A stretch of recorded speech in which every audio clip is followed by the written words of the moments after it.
And welcome back to my channel again. This is Kylo the NesMan here with my lovely girlfriend, Kelsey Knight. Hi. See, this time we've got another Transformers review for you, and this is a beautiful one. This is MoonRacer. Now, most places, from what I read, weren't supposed to get this till Friday, and I saw some had this a month ago, but I'm glad we got ours now. Check it out, MoonRacer. She is from the Power of the Primes, Deluxe Class, Classe de Luxo, Classe de Leo, and Deluxe de Luxo. Seriously, I love this figure. Sorry. It's a beautiful figure, isn't it, honey? Yes, it is. Definitely love the way they blended the color. Yes, indeed. Forgive me if it's a little murky, because I'm coming off of different reflective surfaces for me, but it'll be better once it's out of the package. But anyway, as you can see, she's got her nice little car form. Like, some people are saying it's like a Cybertronian limo thingy. And she's got that backpack. There's always lots of backpack. And that one weapon. And on the back side, we have the typical product shot. She's transformable in 14 easy steps.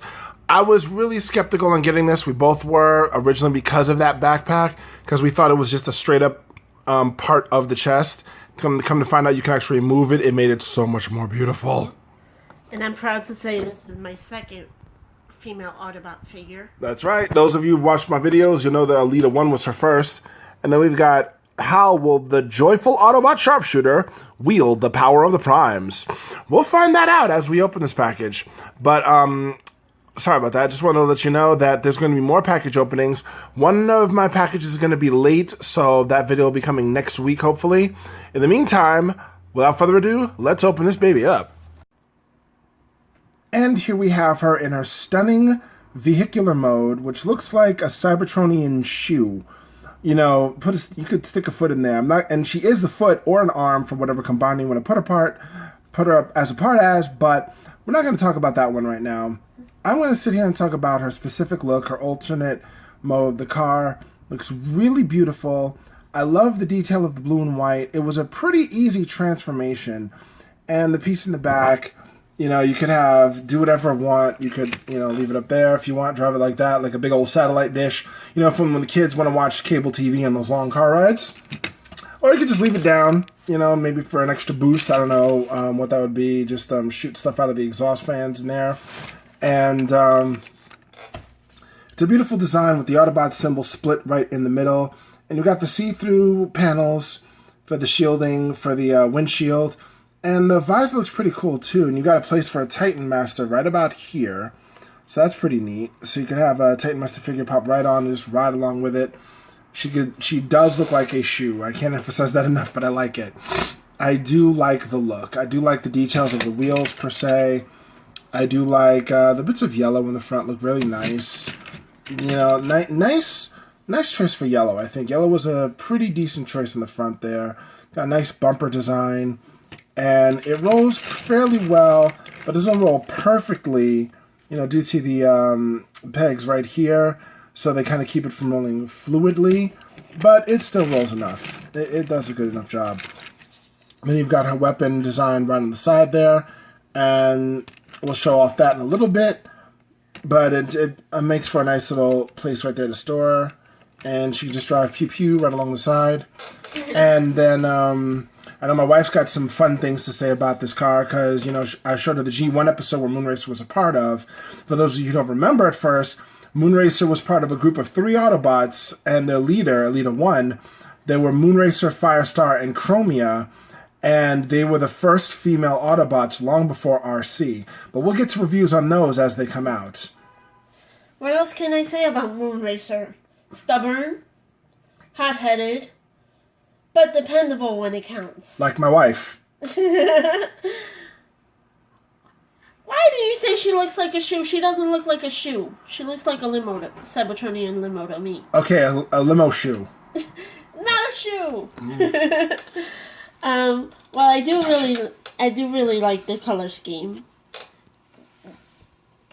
30 years is too long to wait for this. It really is. 30 years was far too long, but I'm finally glad we got her. And I really wish they'd thought, but then back then, when you think of how the toy lines looked, MoonRacer probably wouldn't look as good. They'd probably make her look like her G1 vehicular self. which was okay. I mean, I personally think this is definitely a vast improvement over the G1, but it does pay homage to it. Yeah. Well, soccer mom minivan to sports car, you guys decide. Exactly. And in a moment, I'm going to show off in a robot mode, and then we'll show all the different articulation features of that if I can with one hand. But this is her car, her vehicular mode. So tell me what you think in the comments below. And in just a second, we'll come back at her with her robot mode. Just wanted to show off a couple of pictures right here. So far, we got MoonRacer in one of the many poses I put her in. Forgive the fact that it's just a screenshot that I'm just too lazy to hold the damn camera. But her depiction, she's the best sharpshooter in the universe, whereas her boyfriend, Powerglide, said that she was only the best sharpshooter in the galaxy. What do you think, honey? Which one do you think it is, really? I'd say universe. Would you dare to disagree with her? I mean, if she's pointing a gun like that at you? No, I really would not. But I like how the Autobot symbol right there on the chest is, you know, right there on the chest. It's depicted there. He's definitely got a feminine figure as opposed to the other male Autobots, where this one, you know, it's specifically female. Yep, that's true. They really did an amazing job with the detail on this figure. I mean, there are some things that I'd rather show on camera, but I'll just talk about here. The articulation is good. Her head's on a ball joint. Her arms are on ball joints, and you get a lot of motion out of them.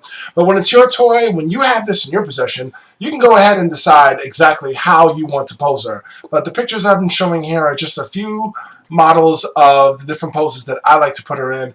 And then on one of my next review, when we finally get Firestar, or Nova Star, which I can't stand that name, I'm going to show her in all her femme Autobot glory with her sisters. Oh, really? I must say, I am very happy with my decision to collect female Autobots. I'm very proud of my collection. I'm glad you are, baby. I'm glad you are. But I think this will tie it up for now. Next review you'll see, we'll be doing another one. I'm not going to say exactly what it is yet, but you'll see it when you see it. In the meantime, this is Kyle the NesMan signing off with my wifey, TwinkleMane. That's right. And remember, you have to remember one very important thing in life. Growing old is mandatory. Growing up is optional. Childhood to adulthood, brotherhood to sisterhood. We love it all, and we love you all. Peace.